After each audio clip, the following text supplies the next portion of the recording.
Assalamualaikum warahmatullahi wabarakatuh. Pada pembahasan hijrah Nabi Muhammad SAW ke Yasrib pada bagian kedua ini, pada video sebelumnya kita membahas A. Peristiwa hijrah ke Yasrib, yang B adalah membangun masyarakat Madinah. Nah, ini bagian yang ketiga adalah C. Keperwiraan Nabi Muhammad SAW. Dalam bagian C ini, keperwiraan Nabi Muhammad dalam segi berdakwah, Nabi Muhammad berdakwah dengan secara damai. Adapun Allah memberikan suatu wahyu, yaitu untuk bertujuan sebagai petunjuk dalam menyikapi setiap permasalahan yang dihadapi. Jikalau terjadi peperangan, itu hanya untuk mempertahankan diri dari serangan kafir yang memusuhinya.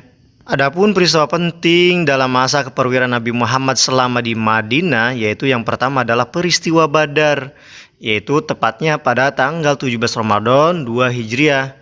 Nah, ini bukan keinginan muslim, akan tetapi kaum muslim diserang dan mempertahankan diri.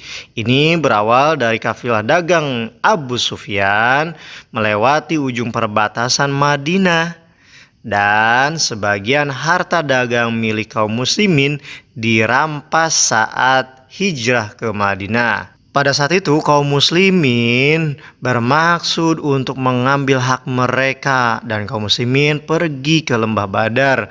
Lembah Badar itu adalah lembah, yaitu tempat di mana banyak persediaan air minumnya. Melihat pasukan yang sangat banyak, Abu Sufyan pun meminta bantuan kepada orang-orang yang di Mekah, sampai akhirnya dipimpinlah oleh Abu Jahal dengan 1000 pasukan. Sementara itu dari kaum muslimin yang dipimpin oleh Nabi Muhammad dengan pasukan 313 pasukan menghadang di lembah Badar. Adu tanding pun terjadi. Diutuslah 3 perwakilan dari kaum kafir Quraisy, yaitu Walid bin Utbah, Syiba, dan Utbah bin Rabi'ah. Walid bin Utbah menghadapi Ali bin Abi Thalib, sedangkan Syiba berhadapan dengan Hamzah bin Abdul Muttalib, sedangkan Utbah bin Rabi'ah berhadapan dengan Ubaidillah bin Harisah. Dan adu tanding pun dimenangkan oleh kaum muslimin. Namun pada saat itu Ubaidillah bin Harisah terluka, dan beberapa hari setelah adu tanding tersebut pun meninggal dunia. Dan setelah adu tanding pun terjadilah perang Badar, di mana perang ini dinamakan dengan Ghazwa Al-Furqan, yang bernama atau yang berarti perang yang menentukan. Dan akhir dari perangan pun dimenangkan oleh kaum muslimin dengan jumlah pasukan yang sangat minim, yaitu 313 pasukan, sehingga kaum muslimin bertambah imannya. Peristiwa yang sangat penting selanjutnya yang kedua adalah peristiwa Uhud, di mana peristiwa Uhud di sini terjadi bukan keinginan kaum muslimin, tapi lagi-lagi diserang dan mempertahankan diri, yaitu terjadi pada pertengahan Sya'ban 3 Hijriah yang bertempat di Bukit Uhud. Nah, pada saat pertandingan ini adalah balas dendam dari kalahnya perang Badar. Lalu kaum kafir Quraisy pun menyiapkan 3000 pasukan, dan informasi penyerangan ini didengar oleh Abbas bin Abdul Muttalib, sehingga Abbas bin Abdul Muttalib ini menginformasikan kepada Nabi Muhammad, sehingga Nabi Muhammad bermusyawarah dengan kaum muslimin, yang akhirnya kaum muslimin menyiapkan 1000 pasukan. Namun sayang sekali 300 pasukan tidak bisa mengikuti peperangan karena dihasut oleh Abdullah bin Ubay. Dia ini adalah seorang munafik dari Madinah yang mengakibatkan hanya 700 orang yang masuk dalam pasukan perang. Dengan minimnya pasukan perang, Nabi Muhammad pun membuat siasat, yaitu 50 pemanah harus di atas bukit. Lalu Nabi Muhammad berpesan kepada para pemanah untuk tidak meninggalkan bukit sampai ada komando resmi dari Nabi Muhammad. Dan 50 pemanah itu dipimpin oleh Abdullah bin Jarir, sedangkan pasukan berkuda ada di bawah bukit untuk menghadang. Dan terjadilah perang Uhud, sampai akhirnya kaum kafir Quraisy terdesak dan kalah, dan akhirnya meninggalkan harta benda rampasan perang atau ghanimah. Lagi-lagi pesan dari Nabi Muhammad tidak digubris, 50 pemanah turun gunung. Akhirnya posisi pemanah digantikan oleh kaum kafir Quraisy yang terbirit-birit. Nah, inilah gambaran dari strategi kaum kafir Quraisy sampai akhirnya menduduki Bukit Uhud. Jadi pada saat itu kaum kafir Quraisy yang kalah dan terbirit-birit ternyata tidak langsung meninggalkan kota Madinah, tetapi melainkan dia berbelok arah untuk menduduki dan menghujani kaum muslimin dengan panah. Di tengah hiruk-pikuknya peperangan, terdengar suatu kabar bahwasanya Nabi Muhammad telah berhasil terbunuh. Dan tujuannya adalah untuk melemahkan mental pasukan kaum muslimin.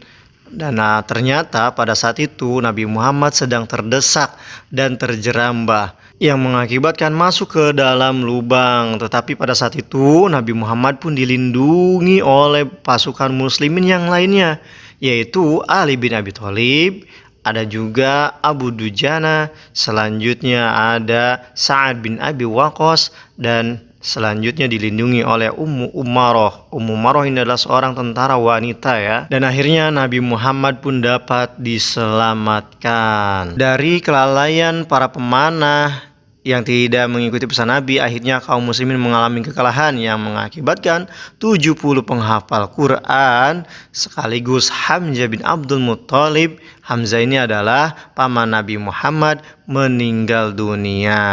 Selanjutnya dalam keperwiraan Nabi Muhammad di Madinah ada peristiwa Khandaq. Nah, peristiwa ini adalah peristiwa yang sangat unik. Dan peristiwa ini sering disebut juga dengan Perang Ahzab atau perang melawan gabungan dari kaum kafir Quraisy. Pada saat itu Muslim serang dan mempertahankan diri.